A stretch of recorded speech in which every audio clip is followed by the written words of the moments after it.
Hello everybody, this is ManuS and welcome to another Eternal News episode with spoilers. So today we have a pretty big spoiler dump. We have 7 new legendaries and an uncommon, so let's get started. Okay, so first we have a new uncommon. It's called Whirling Duo. It's a gunslinger in Rakano and it's a 3/3 lifesteal charge. Gotta say it's a bit odd because like lifesteal and charge on a Rakano unit is kind of a weird combination. Charge is a very aggressive ability. Aggro decks usually don't care too much about lifesteal, so it's kind of a strange combination in terms of like directions the card is pulled, and it's a bit weird flavor-wise. But yeah, I mean, power level-wise it's decent, like a 3/3 for 3 with 2 solid keywords. Is not bad, like it's definitely going to be a good draft card. We'll see if it makes a dent in Constructed. It might because it is a gunslinger, but not that likely, especially because I feel like a lot of the time one of the 2 keywords will be useless. If you're not aggressive enough, you might not attack the turn you play it, and the charge is irrelevant. And if you are aggressive enough, a lot of the time the lifesteal won't matter, and then you just have a 3/3 charge for 3, which is not impressive. But okay, so about that, let's move on to the first legendary. First we have Taliyah Unbound. This is the new Taliyah. People were potentially expecting that the new Scions will all be like a dual faction cycle, but this turns out to be wrong. There are some dual factions apparently and some mono factions.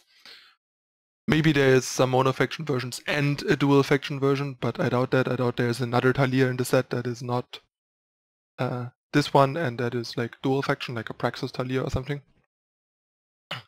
Alright, so she's a 7, cost 7/7 for triple time, so still the triple time that the old Taliyah has. Stats are a bit better than the old Taliyah.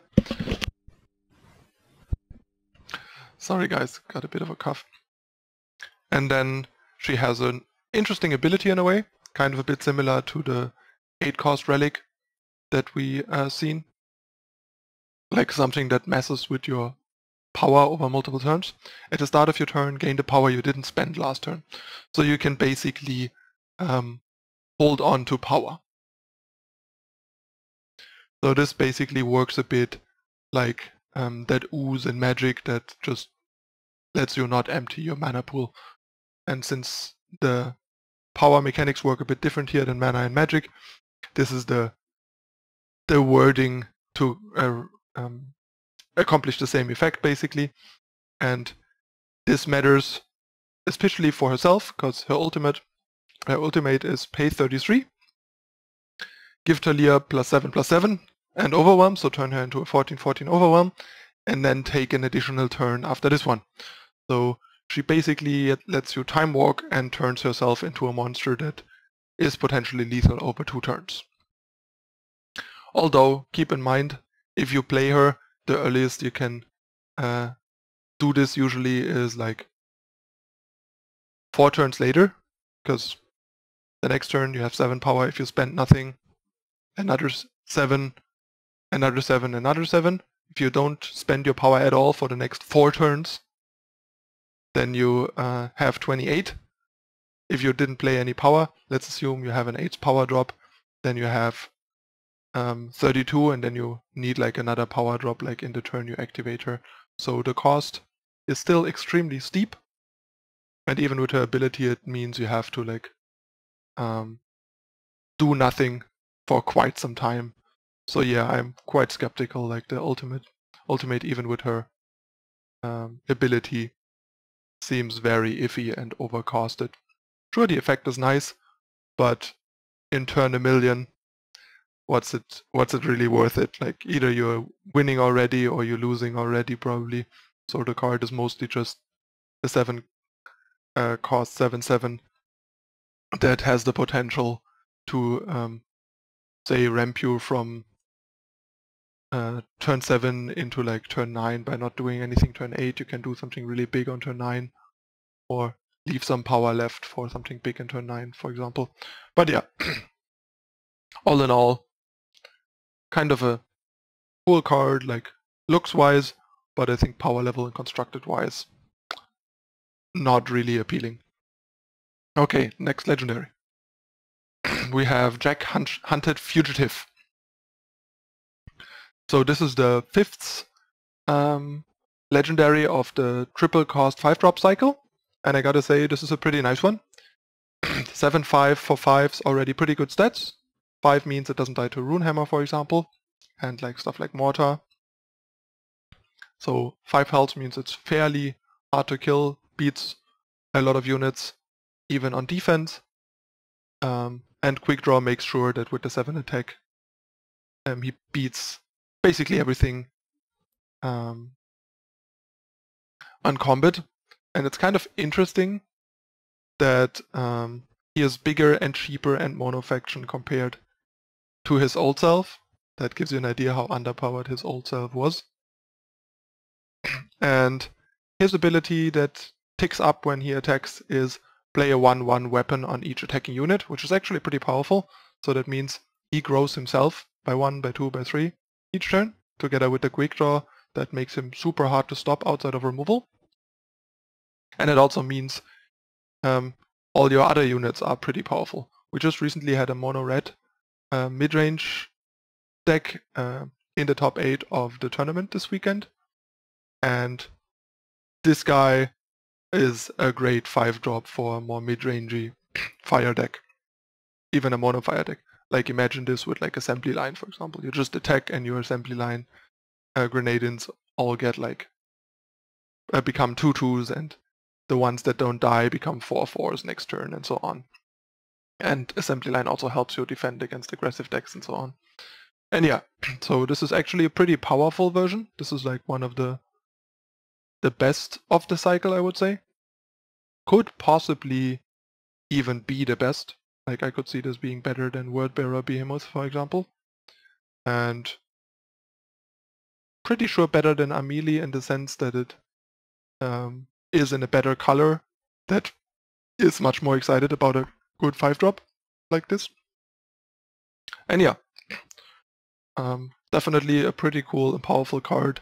So Fire now has a really powerful 5-drop that it can take to any alliance. Stonescar, Rakano, whatever you please.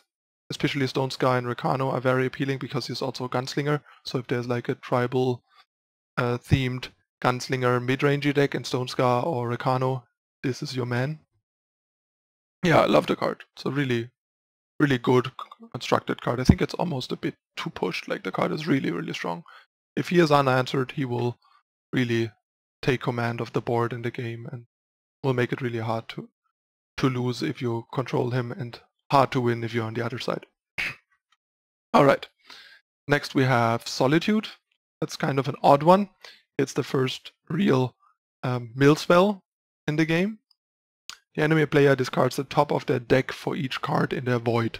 So yeah, this basically mills the opponent for the amount of cards in their void for 6. It's a bit weird, especially because we don't have any other mill so far.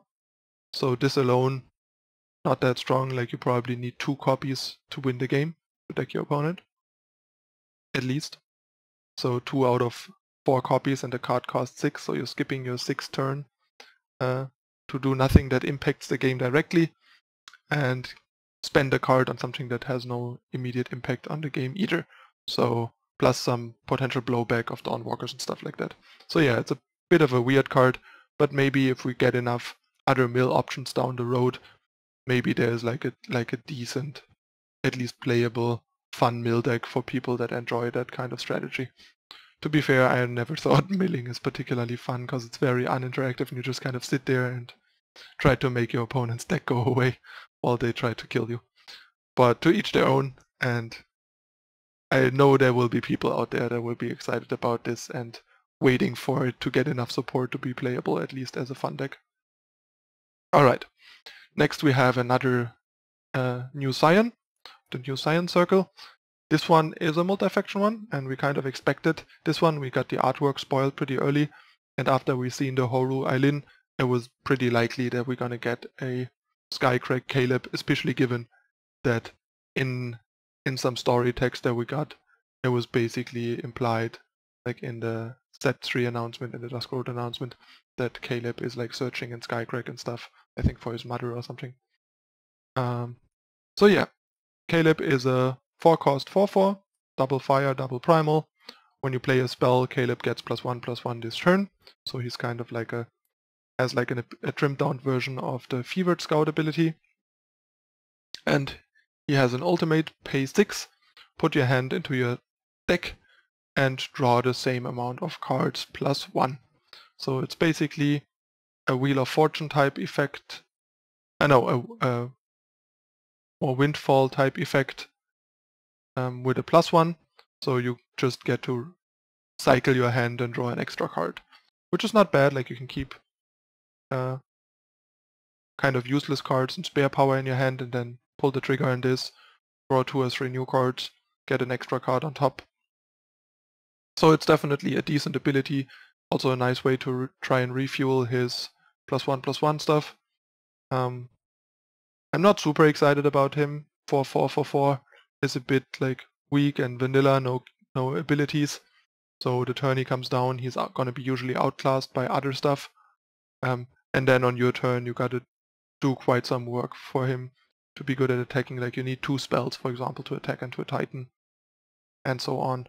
So he doesn't look super good to me, but we'll see. Maybe there is enough support for him and Fevered Scout to turn towards like a Fever Scout, Caleb, what was it, Northwind Herald deck, and do kind of like a Skycrack spell-based tempo deck. That seems something that could really want him, but outside of that, I'm not super excited about the guy. Alright, on to the next one. Next we have another Nightfall legendary. Last Light Druid. The 3-cost 1/5. So pretty good defensive stats. On summon Nightfall, just like the other Nightfall cards. And then he has an ability that affects things during the night. So units you play at night transform into random units that cost 1 more instead. I honestly think this ability is kind of bad.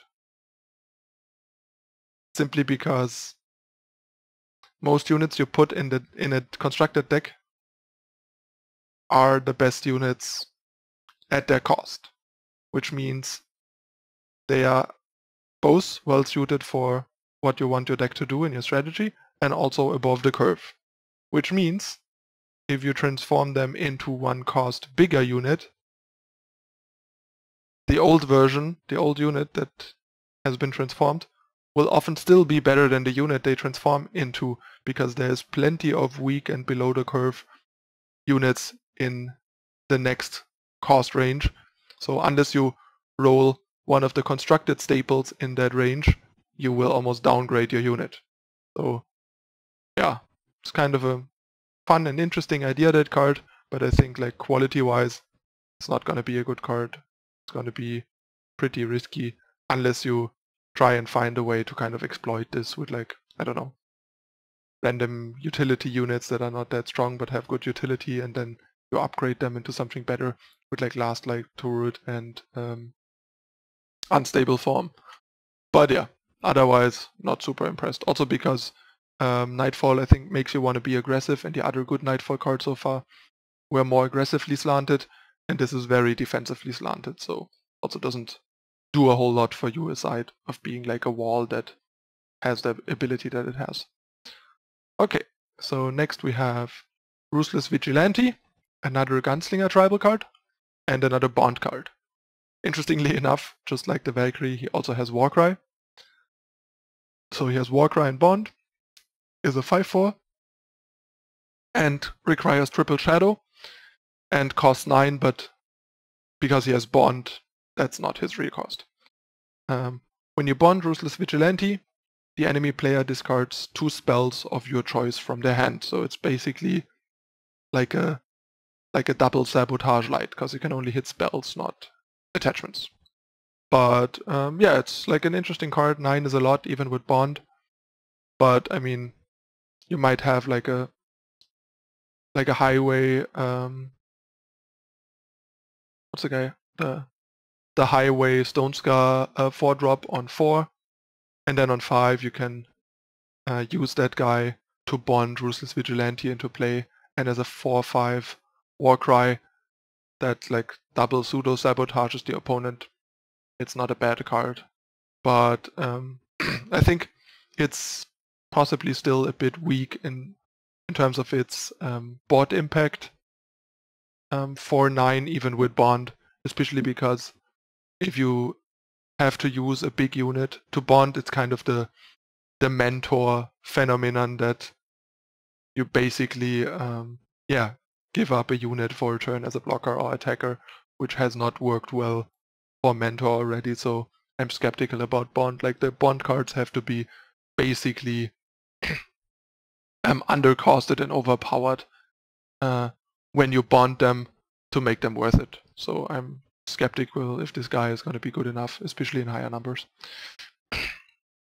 Alright, last but not least, we have Riddle Game. And honestly, this card is kind of a riddle to me. It's it costs 6, draw a card for each card you have drawn this turn. So, given this card costs 6, what do they expect us to do? You have to have something like, I don't know, units in play that draw cards when they attack, for example, like Jotun Feastcaller or the Justice 3-drop that draws a Justice Sigil when she attacks, and stuff like that. Or you have to have like a Staff of Stories around, or some other cheap way to draw cards. I mean, it's always going to draw one card, because you draw a card on your turn, on your draw step. But yeah, this card is so weird. Like, I think the card would need to draw 4 cards to be good. And if you draw 4 cards in a turn, so that this card can draw 4 cards, the last thing you want to do is spend your entire turn drawing another 4 cards, because you want to use the 4 cards you just drawn this turn and take advantage of your card advantage and turn your card advantage into board advantage. So yeah, this card is a riddle to me. I think it's terrible. Maybe we'll see a way that this card makes sense, but for now I think this is officially the worst legendary in the set so far for me. Alright, that's it for this pretty big batch of legendary spoilers. I think we are drawing really close to the release of the Dusk Road, possibly this week, as I have speculated earlier, because I think we have seen all or almost all of the legendaries by now, and same as last time, I doubt they will spoil the entire set before they drop it. They will spoil all the like major things and themes, and then just drop the set on us, probably. So that might happen today. And yeah, I will have some more news in a video right after this one, so make sure to check that out as well. And that's it again for today's Eternal News with spoiler reviews. I'm Manu S. I thank you for watching, and I'm out. Bye.